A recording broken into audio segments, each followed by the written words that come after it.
Welcome to the Techmeme Ride Home for Wednesday, February 22nd, 2023. I'm Brian McCullough. Today, this chatbot AI revolution has hit a major roadblock in China.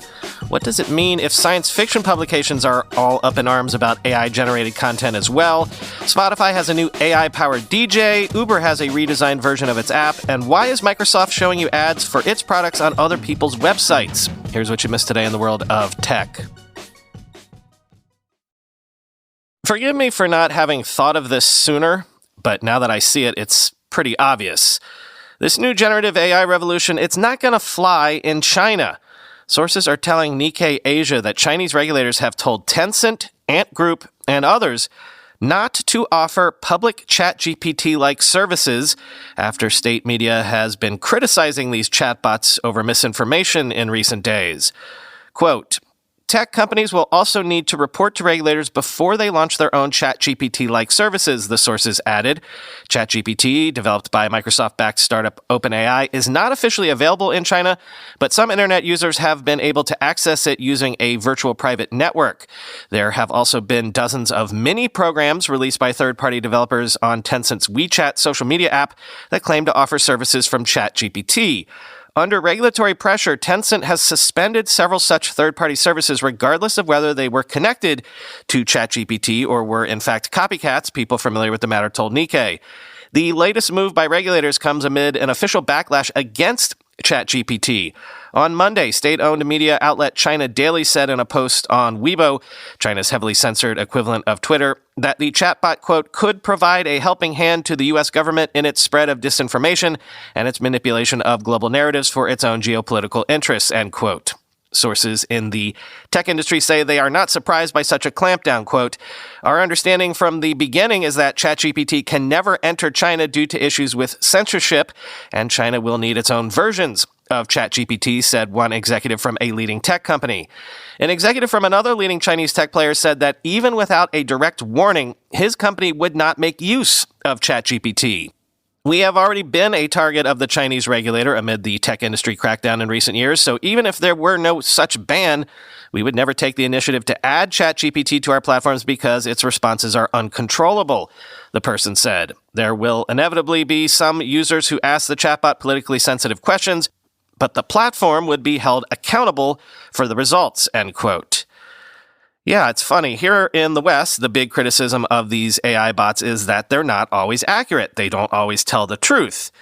So yeah, in retrospect, the Chinese government would be doubly skeptical of anything that might not tell the truth, at least as approved by the Chinese government.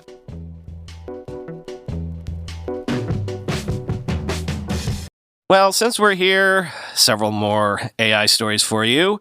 The AI stories du jour, if you will. Over 200 ebooks in Amazon's Kindle store are already listed as having ChatGPT as an author or co-author as of mid-February, leading some to worry that generative AI could commoditize book writing itself. Quoting Reuters, ChatGPT appears ready to upend the staid book industry as would-be novelists and self-help gurus looking to make a quick buck are turning to the software to help create bot-made ebooks and publish them through Amazon's Kindle Direct publishing arm. Illustrated children's books are a favorite for such first-time authors. On YouTube, TikTok, and Reddit, hundreds of tutorials have sprung up demonstrating how to make a book in just a few hours. Subjects include get-rich-quick schemes, dating advice, dieting advice, software coding tips, and recipes. This is something we really need to be worried about.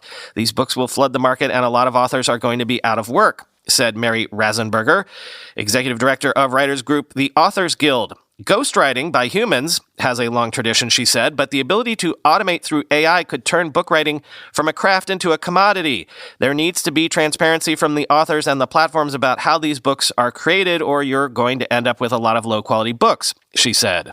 One author who goes by Frank White showed in a YouTube video how in less than a day, he created a 119-page novella called Galactic Pimp Volume 1, about alien factions in a far-off galaxy warring over a human-staffed brothel.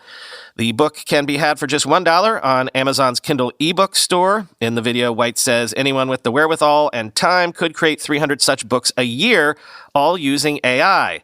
Many authors like White feel no duty to disclose in the Kindle store that their great American novel was written wholesale by a computer, in part because Amazon's policies do not require it, end quote. But wait, I've got more along these lines. Sci-fi outlet Clarkesworld has stopped accepting short story submissions, citing a surge in AI-generated stories from people who only care about, in their words again, making a quick buck. Quoting PC Mag.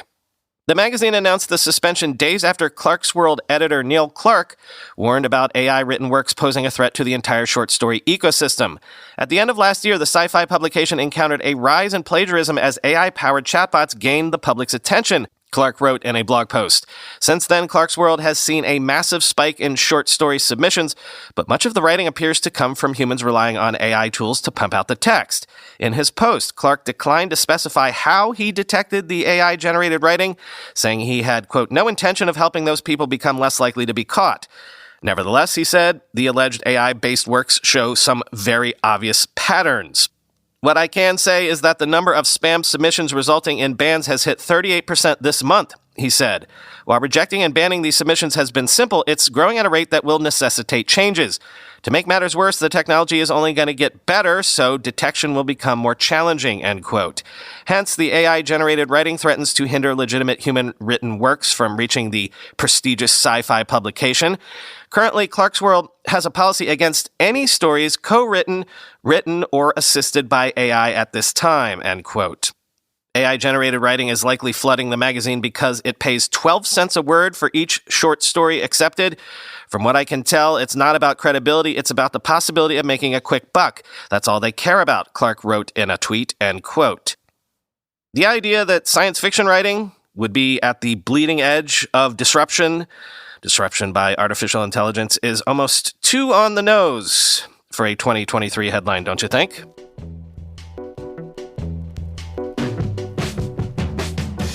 One more. Ahead of its annual Stream On event, Spotify has launched an AI-powered feature called DJ, offering curated music and spoken commentary in a, quote, stunningly realistic voice. Quoting TechCrunch. The idea, explains the company, is for Spotify to get to know users so well that the new DJ can choose what to play for you when you hit the button. Or, as Spotify says, it's putting an AI DJ in your pocket. More broadly, the feature has the potential to turn Spotify into a lean-back, passive experience for those times users don't feel like dictating to Spotify what to stream next or fumbling around with its interface to find a playlist they like. The OpenAI-powered feature is still in beta testing as of the time of today's launch and is only available in English for Spotify Premium subscribers in the US and Canada for the time being. The company says its new DJ feature is a combination of its existing personalization technology, an AI voice from its 2022 Sonantic acquisition, and generative AI through the use of OpenAI technology. Spotify tells us it has a business relationship with OpenAI, but did not refer to the company as a partner. As listeners engage with the new DJ feature, they'll be presented with a personalized stream of songs that will include both newer tracks and old favorites. This stream will be continually refreshed, we understand. As they listen, they'll also hear commentary directly followed by the song it's referring to. For example, the AI may share commentary like, this week, Chicago rapper Polo G teams up with Atlanta's Future for his first release of the year. This also marks the pair's first collaboration, but they're united by production from Southside, who has worked extensively with both and is said to be responsible for most of the music on Polo's upcoming project. If the DJ fires a miss in terms of what someone wants to hear, the user will be able to just tap the DJ button again to shift to a different genre, artist, or mood. The more the feature is used, the more accurate its suggestions will become, similar to how song skips or liking a track would otherwise inform an algorithm of your interests. To access the DJ, you'll head to the music feed on the homepage of Spotify's iOS or Android app, then tap play on the DJ card to begin. The DJ will then begin to play a lineup of music and short commentary. In brief tests of the feature ahead of the launch, we can confirm the voice did sound authentic, even as it inserted the personalized content during its introduction, like references to the names of bands you regularly stream. However, it didn't immediately seem to be more remarkable than one of Spotify's personalized playlists in terms of music selection, but in theory, DJ's improvements would come in time, end quote.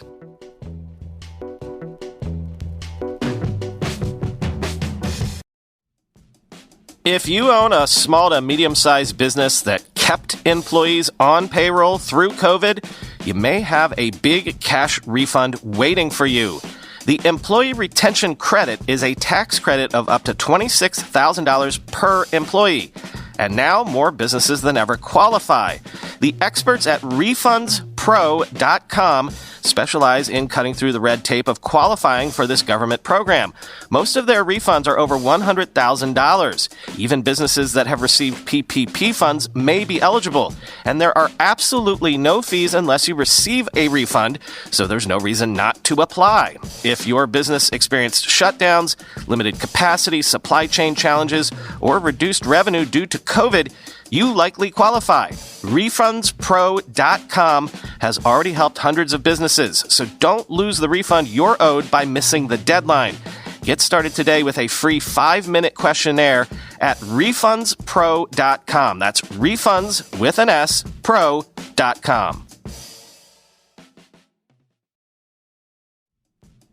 Winter is better with Bombas. Bombas makes thoughtfully designed clothes that make you feel cozy at home, supported during outdoor activities, and just good, knowing that for every item you purchase, they donate another to someone in need. I'm wearing a Bombas shirt right now as I'm recording this, not because I planned it, but because Bombas long-sleeve shirts have become my go-to for the winter. They're that comfortable. I have about a half dozen, so they tend to get picked a lot in the mornings. Every item is seamless, tagless, and luxuriously soft. Merino wool socks and t-shirts are ultra soft, super breathable, and never itchy, making them perfect for winter workouts and cozy relaxing. Are you a winter jogger, a skier, or a snowboarder? Bombas makes temperature-regulating clothing so that you can feel more comfortable doing what you love most. And remember, the cool thing about Bombas is they give back. Socks, underwear, and t-shirts are the number 1, 2, and 3 most requested items in homeless shelters. That's why for every comfy item you purchase, Bombas donates another comfy item to someone experiencing homelessness. Go to bombas.com/techmeme and use code techmeme for 20% off your first purchase. That's BOMBAS.com/techmeme and use code techmeme at checkout. This is not AI, it's just good old-fashioned redesign. Uber has launched a redesigned version of its app globally, including adding a simpler home screen, a services tab, and live tracking on iOS 16. Quoting TechCrunch, with the redesign, Uber wants to make the user experience so effortless and intuitive that more customers see Uber as the one-stop shop for going anywhere and getting anything. According to Jen Yu, head of product for rides at Uber, the release will go out Wednesday to tens of millions of customers in 1,200 cities around the world, according to Uber. Customers will need to make sure their devices and Uber app have been updated to see the new app. The new home screen includes carousels that prompt a user with more ways to use Uber, ways to plan with Uber, or ways to save with Uber that provide options for services like adding a stop along a route, connecting with public transit, taking a Lime e-scooter, or choosing a more comfortable ride. A new services tab at the bottom of the screen provides the user with all the ride and delivery offerings available in that city, like e-scooters, dinner options, car rentals, package delivery, and bus charter services. Also along the bottom of the screen is a new activity tab that helps users keep track of past and upcoming rides and eats orders. When a customer taps Where To on the new app, saved places will appear, as well as a suggestion of destinations and ride types based on a customer's preferences, past trips, and most likely destinations. The app will continue to learn about the customer so it can share more personalized recommendations in the future. For example, if a user typically rides Uber Green, meaning with drivers who drive hybrid or electric vehicles, then that'll be the first option they see when they open the app. This type of preference would also prompt the app to offer other zero-emission rides, or if a user is likely to reserve rides in advance, the new Uber app will display other pre-planned options on the home screen, the company said.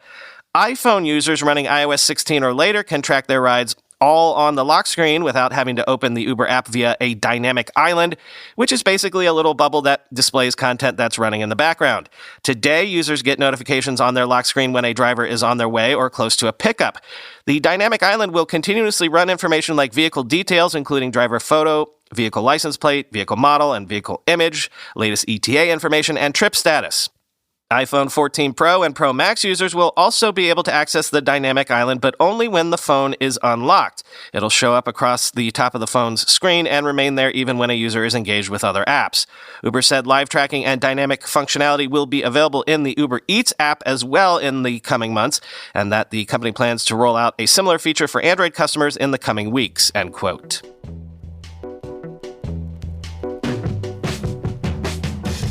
Finally today, as we said yesterday, Microsoft wants everyone to know it swears to play nice so that their Activision acquisition gets approved. There's even been word today that Microsoft plans to bring its Xbox PC games to NVIDIA GeForce Now and promises to offer Activision Blizzard games on the cloud service if the acquisition closes. This has been enough to get NVIDIA to drop any of its opposition to the merger, so Microsoft got them on board by doing that. But in other areas, seems like Microsoft is up to its old tricks. Microsoft appears to be injecting ads for Edge on a Google.com website when users download Chrome using the latest Edge Canary preview on Windows. Quoting 9to5 Google. After downloading Chrome, Microsoft Edge Canary for Windows users today noticed a Microsoft Edge runs on the same technology as Chrome with the added trust of Microsoft message.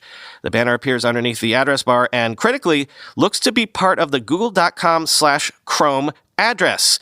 There's also a tiny advert when the Chrome page initially loads, with many finding this ad injection to be egregious. This behavior looks limited to Windows. We couldn't replicate it on Edge for Mac, and is currently only on Edge's preview channel. It's possible that the current backlash will mean Microsoft won't release it to stable. For its part, Google also tries to get people to use Chrome, but it's not as aggressive. If you open Google Search in Safari for Mac, you'll see a corner pop-up that says, Google recommends using Chrome. The key difference is that this advertisement is occurring on a website Google owns, end quote. Quoting Jake Archibald on Twitter, appearing to inject content into other companies' sites doesn't really sell the trust of Microsoft angle, in my opinion.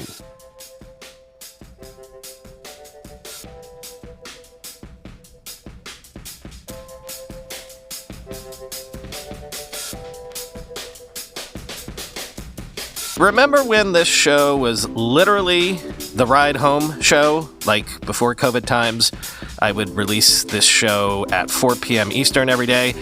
Well, we're briefly going to return to those days, at least tomorrow.